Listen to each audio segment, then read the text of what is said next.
मैं आज आपको यातायात व यातायात के साधनों के बारे में बताऊंगा। Transport and means of transport. Commerce में यातायात को समझना बहुत ही महत्वपूर्ण है, क्योंकि माल ले जाने का सारा काम यातायात के बिना नहीं हो सकता।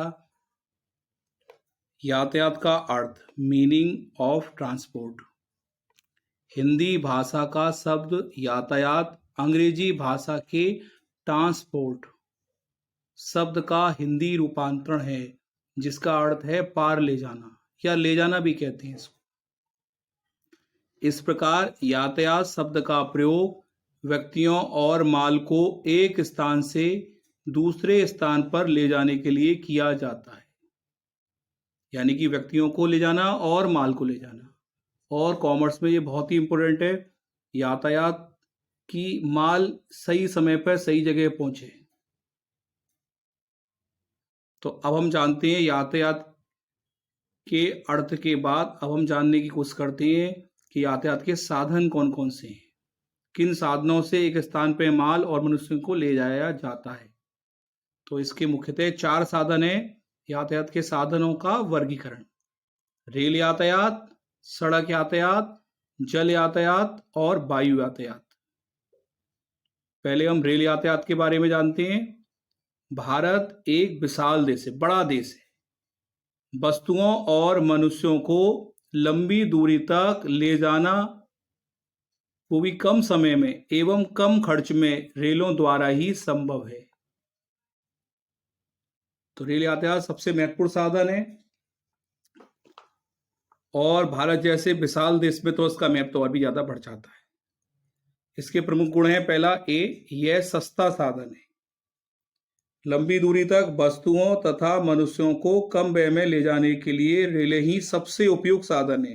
अधिक मात्रा में अधिक वस्तुएं ले जाने के लिए रेल का जो साधन है वो सबसे ज्यादा महत्वपूर्ण है। दूसरा, तेज रफ्तार व कम समय में पहुंचना। रेल की पटरियों पर केवल रेलों का आवागमन होता है, इस कारण रेल तीव्र गति से, तेज गति से पहुंचती हैं, वो भी कम समय में। संचालन व्यय न्यूनतम। यूं तो मार्ग बनाने में, रेलों द्वारा एक स्थान से दूसरे स्थान तक मार्ग बनाने में, पुल, सिग्नल, स्टेशन, प्लेटफॉर्म आदि बनाने में शुरू में बहुत धनराशि खर्च करनी पड़ती है, लेकिन उसके बाद इसके संचालन में जो खर्च आता है वो बहुत कम आता है, न्यूनतम आता है। बिना बाधा के यात्रा।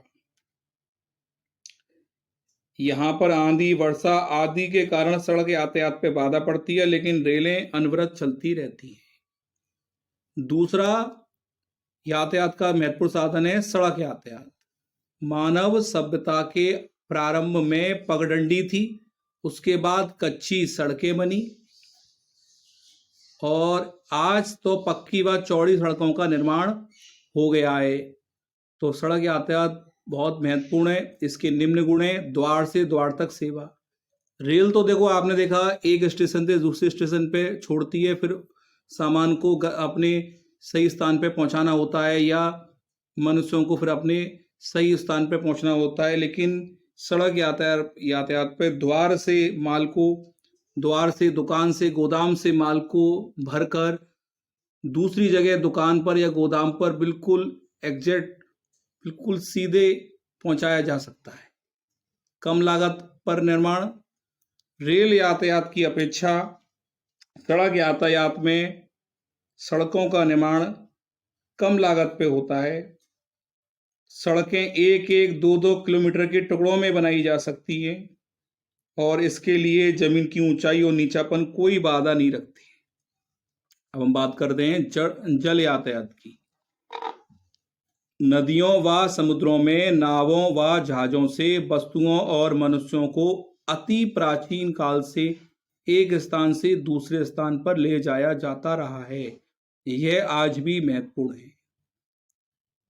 शुरू से ही आपने सुना होगा, कहानियों में सुना होगा, पानी के जहाज, नावों के बारे में सुना होगा। तो ये बहुत प्राचीन काल से ही जल यातायात का जो साधन है, यातायात का साधन रहा है। भारत की संस्कृति, सभ्यता, कला का भी विदेशों में प्रचार जल यातायात के द्वारा ही हुआ है।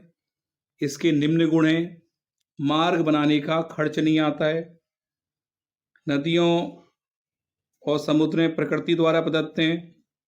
नावों, जलपोतों आदि के आने जाने के लिए मार्ग निर्माण पर व्यय नहीं करना पड़ता है। दुर्गम स्थानों पर जहाँ पर सड़क यातायात के द्वारा, रेल यातायात के द्वारा नहीं पहुंचा जा सकता है, तो वहाँ दुर्गम स्थानों पर आसानी से पहुंचाया जा सकता है। अंतर्राष्ट्रीय व्यापार में सहायक है। जल यातायात एक देश से दूसरे देश तक वस्तुओं अथवा यात्रियों को भेजा जा सकता है, जबकि वायुयान द्वारा केवल मूल्यवान और हल्का सामान ही भेजा जाता है। जबकि अंतर्राष्ट्रीय व्यापार में भारी सामानों को, बड़ी मात्रा में सामानों को जल यातायात के द्वारा ही भेजा जाता है। इसके बाद अंत में आता है वायु यातायात। वायु यातायात आधुनिक युग की महत्वपूर्ण देन है। सबसे तेज गति से चलने वाला साधन वायु यातायात ही है। समुद्र, पर्वत या चट्टान वायु यातायात में कोई बाधा नहीं डालते। इसके निम्न गुण हैं। पहला, वायु यातायात के द्वारा अत्यधिक समय की बचत होती है, बहुत फास्ट चलती हैं। संकट काल के समय जैसे बाढ़, भूकंप आदि के समय राहत सामग्री ले जाने का सबसे उत्तम साधन है। देश की सुरक्षा की दृष्टि से वायु यातायात का प्रथम स्थान है। आजकल युद्धों में सबसे महत्वपूर्ण भूमिका वायु यातायात या वायुयानी निभाते हैं। इस प्रकार आज हमने यातायात के अर्थ को जाना, यातायात के विभिन्न साधनों को जाना कि रेल यातायात, सड़क यातायात, जल यातायात और वायु यातायात। आप चैनल को सब्सक्राइब कर लीजिए, जिससे मैं जो नई वीडियो बनाऊं और नए लेसन बनाऊं वो आपको आसानी से मिलते रहें। Thank you.